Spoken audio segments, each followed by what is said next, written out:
ಅಂದರೆ ನಾವು ದೇವರನ್ನ ನಂಬ್ತೀವೋ ಇಲ್ವೋ, ಅವರು ನಂಬುವಂತಹ ದೇವರು ಅವರಿಗೊಂದು ಪ್ರೇರಣೆ ಕೊಟ್ಟಿದೆ. ಏನಂದರೆ ದೇವರು ಹೇಳ್ತಾ ಇರೋದು ಮನುಷ್ಯರೆಲ್ಲ ನನ್ನ ಸೃಷ್ಟಿ, ಅವರಲ್ಲಿ ವಿಂಗಡಣೆ ಮಾಡ್ತಾ ಇರೋದು ದೈವದ್ರೋಹ. ಆ ರೀತಿ ಚಿಂತನೆ ಮಾಡಿದವರು ಇದ್ದರು. ಮುಖ್ಯವಾದ ವಿಷಯ ಏನು ಅಂತ ಹೇಳಿದರೆ, ಯಾರು ನಮ್ಮ ರಾಜ್ಯದಲ್ಲಿ ಈ ಜಾತಿ ವಿನಾಶದ ಹೋರಾಟಕ್ಕೋಸ್ಕರವಾಗಿ ಕೆಲಸ ಮಾಡ್ತಾ ಬಂದಿದ್ದಾರೆ ಅಂತಹವರನ್ನು ಗೌರವಿಸೋದಕ್ಕೆ ಇದು ಈ ಕಾರ್ಯಕ್ರಮ ಕೂಡ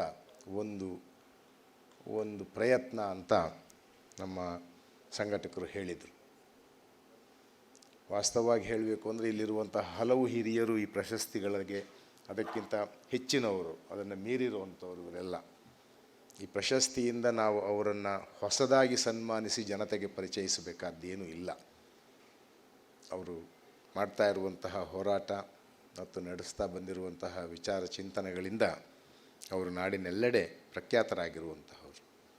ಯುವ ತಲೆಮಾರಿನ ಪ್ರಶಸ್ತಿ ಪುರಸ್ಕೃತರು ಕೂಡ ಅವರು ಕೂಡ ಸಾಕಷ್ಟು ಹೆಸರನ್ನು ಗಳಿಸಿರುವಂತಹವರು, ಸಾಕಷ್ಟು ಕೊಡುಗೆಯನ್ನು ಕೊಟ್ಟಿರುವಂತಹವರು ಮತ್ತು ಕೊಡುವುದಕ್ಕೆ ಇನ್ನೂ ಸಾಮರ್ಥ್ಯ ಇರುವಂತಹವರು.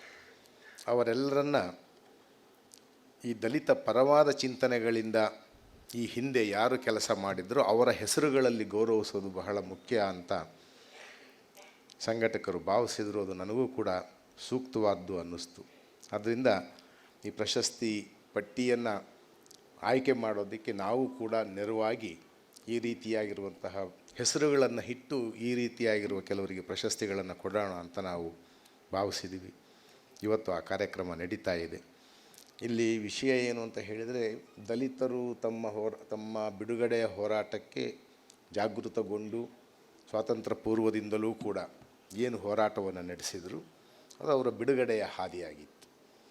ಆ ಬಿಡುಗಡೆಯ ಹಾದಿಯ ಇನ್ನೊಂದು ಮುಖವಾಗಿ ದಲಿತೇತರರು ಅವರಿಗೆ ನೀಡಿದಂತಹ ಒಂದು ಪ್ರೋತ್ಸಾಹ ಮತ್ತು ಅವರ ಜೊತೆಗೆ ನಿಂತು ಹೆಗಲು ಕೊಟ್ಟ ಒಂದು ವಿಧಾನ ಏನಿದೆ ಅದು ಕೂಡ ಸ್ಮರಣಾರ್ಹವಾದದ್ದು. ಯಾಕೆ ಅಂತ ಹೇಳಿದ್ರೆ, ಇದೇನು ಹಂಗು ಅಂತ ಅಲ್ಲ, ಇದು ಋಣಪ್ರಜ್ಞೆ ಅಂತ ಕೂಡ ಅಲ್ಲ, ಇದೊಂದು ಉಪಕಾರ ಸ್ಮರಣೆಯ ರೀತಿಯಾದ್ದು. ಯಾಕಂದರೆ ದಲಿತರು ತಮ್ಮ ವಿಮೋಚನೆಗೆ ತಾವು ಹೋರಾಡಬೇಕಾದ್ರೆ ಅವರ ಸಮುದಾಯದಲ್ಲಿ ಬೇಕಾದಷ್ಟು ಅವರಿಗೆ ಬೆಂಬಲವೂ ಸಿಕ್ಕಿರುತ್ತೆ, ವಿರೋಧವೂ ಸಿಕ್ಕಿರುತ್ತೆ. ಆದರೆ ದಲಿತೇತರರು ದಲಿತರ ಪರವಾಗಿ ನಿಲ್ಲೋದಕ್ಕೆ ಹೋದಾಗ ಮಾತ್ರ ಖಂಡಿತವಾಗಿ ಅವರ ಸಮುದಾಯಗಳಲ್ಲಿ ವಿಚಿತ್ರವಾದ ವಿರೋಧಗಳು ಎದುರಾಗಿರುತ್ತೆ. ಜ್ಯೋತಿಬಾ ಫುಲೆ ಅವರ ಉದಾಹರಣೆಯನ್ನೇ ತಗೊಳ್ಬೇಕು ಅಂದರೆ, ಅವರನ್ನು ಮತ್ತು ಅವರ ಶ್ರೀಮತಿಯವರನ್ನು ಮನೆಯಿಂದಲೇ ಹೊರಗೆ ಹಾಕಿದ್ರು. ಆ ರೀತಿಯಾಗಿರುವಂತಹ ಬೇಕಾದಷ್ಟು ಉದಾಹರಣೆಗಳಿದೆ. ಅದು ಏನು ಪ್ರೇರಣೆಯಿಂದ ಅವರು ಆ ರೀತಿಯಾಗಿರುವಂತಹ ದಲಿತ ವಿಮೋಚನೆಯ ಪರವಾದ ನಿಲುವುಗಳನ್ನು ಅಚಂಚಲವಾಗಿ ಪ್ರಕಟಿಸಿದರು ನಮಗಿನ್ನೂ ಪೂರ್ತಿಯಾಗಿ ಗೊತ್ತಿಲ್ಲ.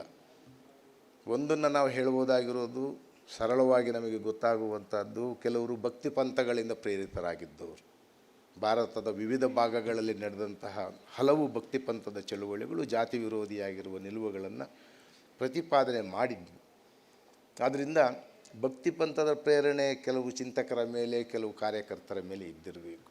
ಮತ್ತು ಸಹಜವಾಗಿ ಇಂಗ್ಲೀಷರು ಬಂದ ಮೇಲೆ ಅವರ ಒಡನಾಟ ಮತ್ತು ಇಂಗ್ಲೆಂಡಿನ ರೀತಿ ನೀತಿಗಳ ಬಗ್ಗೆ ಪರಿಚಯ ಆದಮೇಲೆ ಮತ್ತು ಇಂಗ್ಲೀಷ್ ವಿದ್ಯಾಭ್ಯಾಸದಲ್ಲಿ ತೊಡಗಿಕೊಂಡ ಮೇಲೆ ಸಹಜವಾಗಿ ಅದರಿಂದಲೂ ಕೂಡ ಕೆಲವರಿಗೆ ಅನಿಸಿರಬೇಕು, ನಾವು ಅಷ್ಟು ನಾಗರಿಕವಾಗಿ ನಡ್ಕೊಳ್ತಿಲ್ಲ. ನಾಗರಿಕವಾಗಿರೋದು ಅಂತ ಹೇಳಿದರೆ ಒಂದು ದೇಶದಲ್ಲಿರುವ ಎಲ್ಲ ಜನತೆಯನ್ನು ಸಮಾನವಾಗಿ ಕಾಣೋದು, ಅವ್ರನ್ನ ಮುಟ್ಟದೇ ಇರೋ ರೀತಿಯಲ್ಲಿ ಹೊರಗೆ ನಿಲ್ಲಿಸುವ ರೀತಿಯಲ್ಲಿ ಅವರು ನೆರಳು ಕೂಡ ಬೀಳಬಾರ್ದು ಅನ್ನುವ ರೀತಿಯಲ್ಲಿ ಮಾಡುವಂಥದ್ದು ಇದು ಮನುಷ್ಯ ಕುಲಕ್ಕೆ ತಕ್ಕುದು ಅಲ್ಲ ಅನ್ನುವಂತಹ ಯಾವುದೋ ಒಂದು ಯೋಚನೆ ಇರಬೇಕು.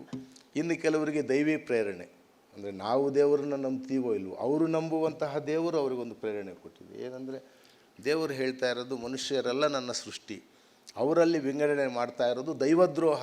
ಆ ರೀತಿ ಚಿಂತನೆ ಮಾಡಿದವರು ಇದ್ದರು. ಅದರಿಂದ ಒಂದು ವಿಚಾರ, ಒಂದು ಬೇರೆ ನಾಗರಿಕತೆಯ ಜೊತೆಗೆ ಒಡನಾಟ, ಇನ್ನೊಂದು ಈ ರೀತಿಯಾಗಿರುವ ಭಕ್ತಿ ಪಂಥಗಳ ಸಹವಾಸದಿಂದಾಗಿ ಅವರೆಲ್ಲರೂ ಕೂಡ ಬೇರೆಯವರು ಬೇರೆ ಬೇರೆ ಪ್ರೇರಣೆಗಳಿಂದ ದಲಿತ ಪರವಾಗಿರುವಂತಹ ದೊಡ್ಡ ನಿಲುವನ್ನು ತಗೊಂಡ್ರು. ಮತ್ತು ಅದಕ್ಕೋಸ್ಕರವಾಗಿ ಅವರ ಸಾಂಸಾರಿಕ ಜೀವನದಲ್ಲಿ, ಅವರ ಸಮುದಾಯದ ಜೀವನದಲ್ಲಿ ಬಿಕ್ಕಟ್ಟುಗಳನ್ನು ಎದುರಿಸಿದರು.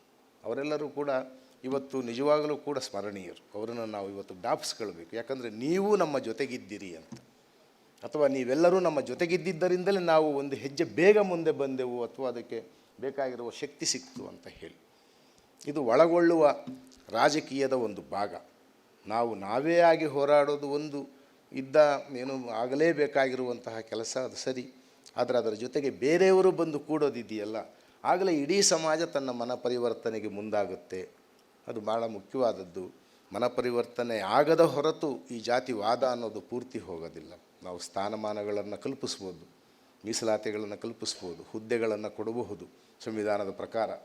ಅಷ್ಟು ಮಾತ್ರಕ್ಕೆ ಒಂದು ಜಾತಿಯ ಬಗ್ಗೆ ಇರುವಂತಹ ಪೂರ್ವಗ್ರಹಗಳು, ಅವ್ರ ಬಗ್ಗೆ ಇರುವಂತಹ ಭಾವನೆಗಳು ಆ ರೀತಿಯಾದ ಒಂದು ತಕ್ಷಣ ಮನಸ್ಸಿನಿಂದ ಎಲ್ಲರಲ್ಲಿ ಹೋಗ್ಬಿಡುತ್ತೆ ಅಂತ ಇಲ್ಲ. ಅದರಿಂದ ಯಾರು ಅದನ್ನು ಕಳ್ಕೊಂಡು ಇತರರಿಗೆ ಮಾದರಿಯಾಗೋದಕ್ಕೋಸ್ಕರವಾಗಿ ದಲಿತರ ಜೊತೆಗೆ ನಿಂತರು ಅಂಥವರ ಹೆಸರಲ್ಲಿ ಇವತ್ತು ಏನು ಪ್ರಶಸ್ತಿಯನ್ನು ಪಡೀತಾ ಇದ್ದಾರೆ, ಇದರಲ್ಲಿ ಇಲ್ಲೂ ಕೂಡ ನಾವು ಉದ್ದೇಶಪೂರ್ವಕವಾಗಿ ಹೆಚ್ಚು ಸಂಖ್ಯೆಯ ದಲಿತರು ಇರದ ರೀತಿಯಲ್ಲಿ, ಆದರೆ ಇದೇ ಹಾದಿಯಲ್ಲಿ ಕೆಲಸ ಮಾಡ್ತಿರುವ ದಲಿತೇತರರು ಯಾರಿದ್ದಾರೆ ಅನ್ನೋದನ್ನು ಗುರುತಿಸಿ ಅವರನ್ನು ಗೌರವಿಸಬೇಕು ಅನ್ನೋದು ಅವರ ಉದ್ದೇಶ ಆಗಿತ್ತು.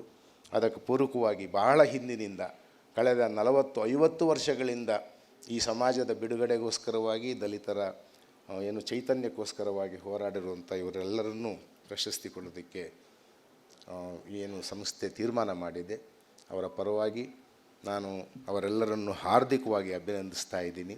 ಈ ರೀತಿಯಾಗಿರುವಂತಹ ಪ್ರಯತ್ನದಲ್ಲಿ ಎಲ್ಲರೂ ಒಗ್ಗೂಡಿ ನಡೆಯೋದ್ರ ಮುಖಾಂತರ ಮನುಜ ಕುಲಂ ತಾನೊಂದೇ ಬಲಂ ಅನ್ನುವ ಆಶಯ ಏನಿದೆ ಅದನ್ನು ಸಾಕಾರಗೊಳಿಸೋದಕ್ಕೆ ನಾವೆಲ್ಲರೂ ಒಂದಾಗುವಂತಹ ಒಂದು ಪ್ರಯತ್ನ ಮತ್ತಷ್ಟು ಬಲಪಡುತ್ತೆ ಅಂತ ನನ್ನ ಆಶಯ ಆಗಿದೆ.